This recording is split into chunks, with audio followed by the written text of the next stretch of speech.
Welcome to India Today, sir. First of all, congratulations on the success of the film. I'm very curious to know, as somebody who has directed the film, on the day of release, what is the ritual that you follow? Are you somebody who keeps his phone off, or are you somebody who is very eager and curious to know what's the feedback been like? No, to be very honest, I'll be a little nervous. And generally, I sit in the prayer room for a while. So I don't like to take the immediate calls anyway, but I just want to call back because I can't take that immediate thing. Yeah, it's pretty much like an exam for me. I must say you have passed this exam with flying colors because the audience has unanimously loved the film, the hard work that has gone beyond it. I'm very curious to know that while you were growing up, in your teenage years or when you were much younger, what are some of the films that left an impression on your mind? Because when I see the canvas of Devara and I see the colors and the hues, it definitely feels like it's made by somebody who's passionate about his craft and it's made by somebody who understands the craft so much. So talk to me a bit about your growing up period. And to be very, very honest, while I was growing up, I had a fascination towards Rajkumar Santoshi's films because of, his exquisite drama in his films. And then K. Vishwanath sir, Sagar Sangamam, because it had a very deep influence on me, Sagar Sangamam. What a journey it was. I feel like, so that's one of the best writings ever happened in Telugu cinema at least. And Godfather was, I watched it a number of times for different reasons, actually. So there are different genres, which influenced me a lot as a storyteller. And likewise, many films influenced me and inspired me.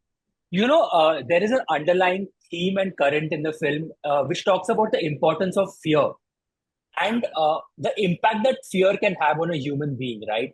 What's the one thing that you fear the most in life? See, it's just accountability, because always, if I'm being paid for some job, I get scared that whether I can do justice or not from my side. I just want to make sure that I'm accountable till the last minute. I'm always scared because I have that fear. That's it. The film has also turned out to be one of the biggest profitable, one of the most money-making films in Telugu cinema of this year.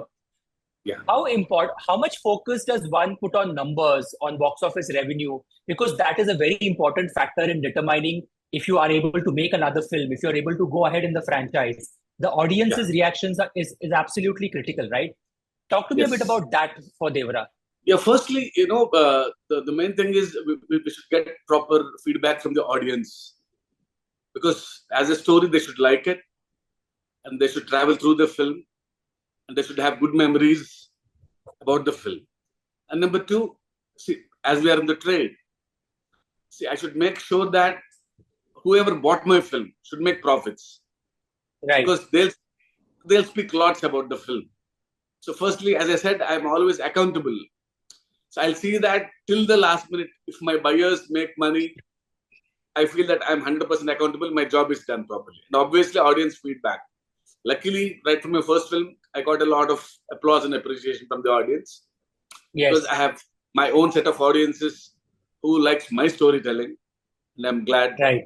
Is he an actor who does a lot of, not a lot, but is he open to improvising? Does he add his little bits or does he follow you to the cue as a director's vision that you tell him you start from here, you end here? How is he as an actor, like his process?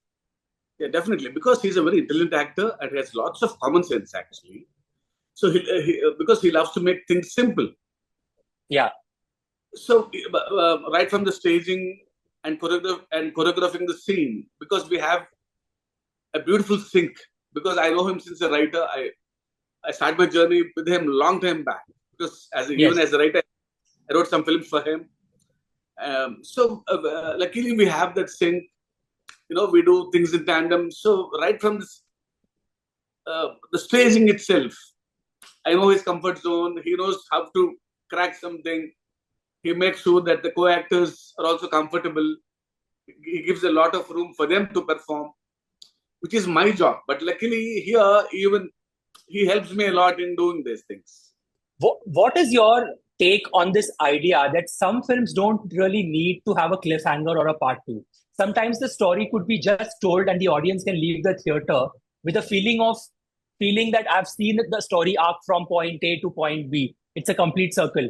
Uh, a conversation about Devara was that it could have been one of those films. Did it really need a part two? Did it really need to end on a cliffhanger? What is your take on that? Yeah, because even I didn't end the story, and there are too many points to be answered. There are very interesting characters in the film, and I didn't culminate them properly. There was lots of drama to be unfolded. So I thought this story should not be told in a rush. So we have enough drama which should be unfolded in part two. There are enough questions to be answered, lots of interest levels. I believe you're taking a small break before you start work on part two. Is that true? Yes, much needed break, sir. What do you plan to do with this freedom? Are you traveling? Are you taking time off? Yeah, sir. I just want to pack my bags and go somewhere else, roam around, spend my time, and just come back. And I don't think about cinema for a while. That's a good way to unwind and detox from film. Yes, sir. That's true. Yeah. You know, when Janhvi was cast in the film, it created a lot of excitement, especially in the Bombay circuit or in the Hindi film speaking crowd, right? It always happens when you have somebody from Bombay being cast in a big South film. There is that sense of excitement, right? Then there is that conversation that there are enough and ample actresses in the South industry in Telugu, Tamil, all languages. But that crossover keeps happening on both sides, not just on one side. What is your take on that? Is it because the character just requires a person and a face that suits the profile? Yeah, firstly, I don't believe in that, from the north and south, firstly. And we people here believe that Janhvi belongs to South. Yeah, because people here believe that Sridevi, ma'am, is our own person, actually. So for us, even here in villages also, people feel that Janhvi is their own daughter. So we always feel that, Janhvi is our South Indian girl, our Telugu girl.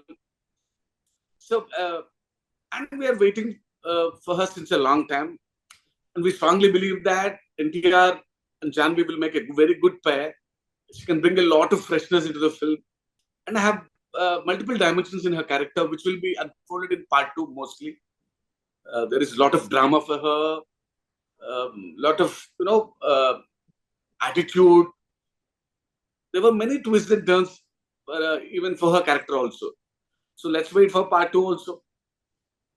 Yeah, that is something that the audience was looking forward to seeing Janhvi, and we were like, okay, we'll get to see more of Janhvi's character in the follow-up. This was a teaser, now we'll get to see more action in the second film. Yes, sir, 100%. Yeah. You know, I remember a Hollywood film called Waterworld. I don't know. It was a Kevin Costner film. It came many, many years back. It was made on this massive budget. It was set around the world of oceans and water and high action scenes, and it didn't do any money at the box office. It was a big disaster, right? When you mount a film of a scale like this, especially in Devara, the element of water has been used so beautifully in telling the story, the backstory also, the way the characters are flowing.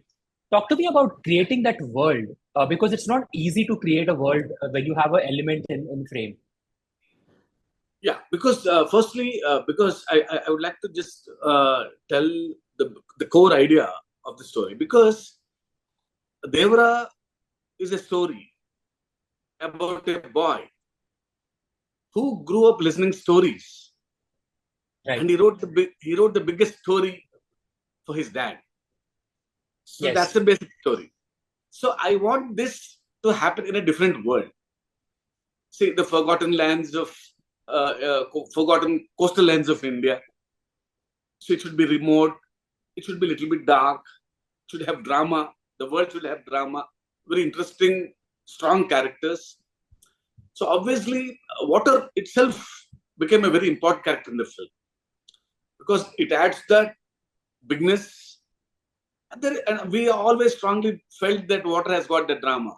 So right from the beginning, we designed every shot in the film, because these are coastal villages and they do all the things on the sea itself. See, it's not just a backdrop at all. Yes. So we started prepping for that, and luckily we got some beautiful technicians who captured that magnanimously. And finally, So Devara is in front of you. Were you able to go to a theater and watch the audience's reaction or watch the film? Yes, sir. I just watched on Sunday. It was something else because, here cinema is a celebration. We haven't lost that glory of cinema. It's like a festival for all of us. For every small thing, they react properly. They're not settled. If, if they wanted to laugh, they'll laugh like anything. If they want to shout, they'll shout like anything. So that's the power of cinema in South. It was a great feeling watching that film with the audiences. I think Devra also sort of re-emphasizes that concept of staying true to our roots, irrespective of where you come from. Like you said, north, south, east, west doesn't matter, right? But जैसे in Hindi we say कि उस जमीन का आदमी है, or you have a story to tell because you were born in a certain place, right?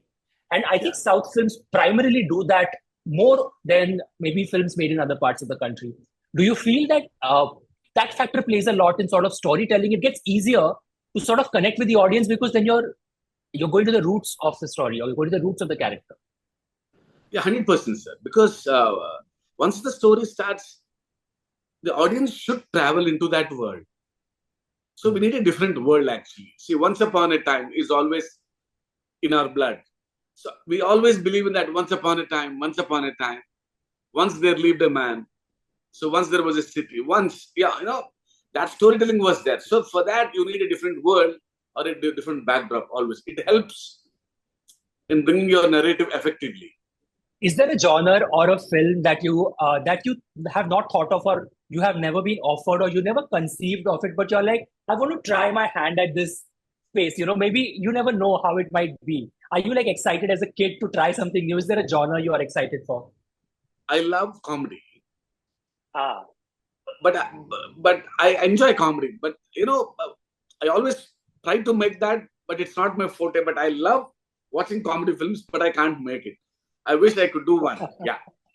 That's why Rajkumar Hirani's name has come up, because clearly he is so good at his the comedy in his films is so correct, right?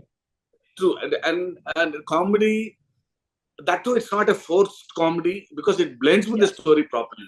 So that's the strength of him. That's why we love watching his films.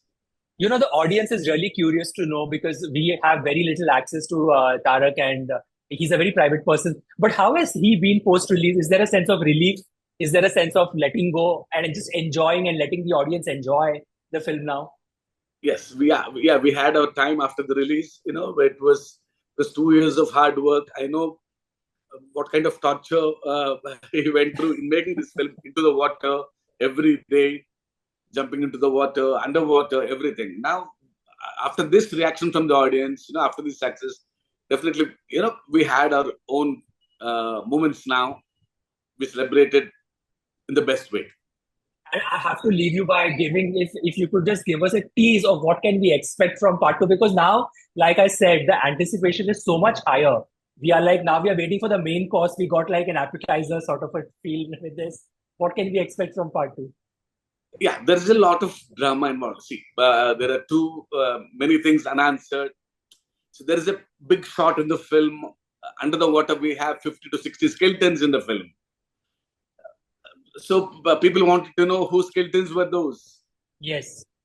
Yeah, and trust me, it's going to, give you a literally high once you know whose skeletons are those in the part 2. And obviously, people want to know what happened to Devara. Where is he? What happened to him? And that's the best drama which is going to be unfolded in part 2. And we know something about actually why, Vara's sword pierced into Devara's heart.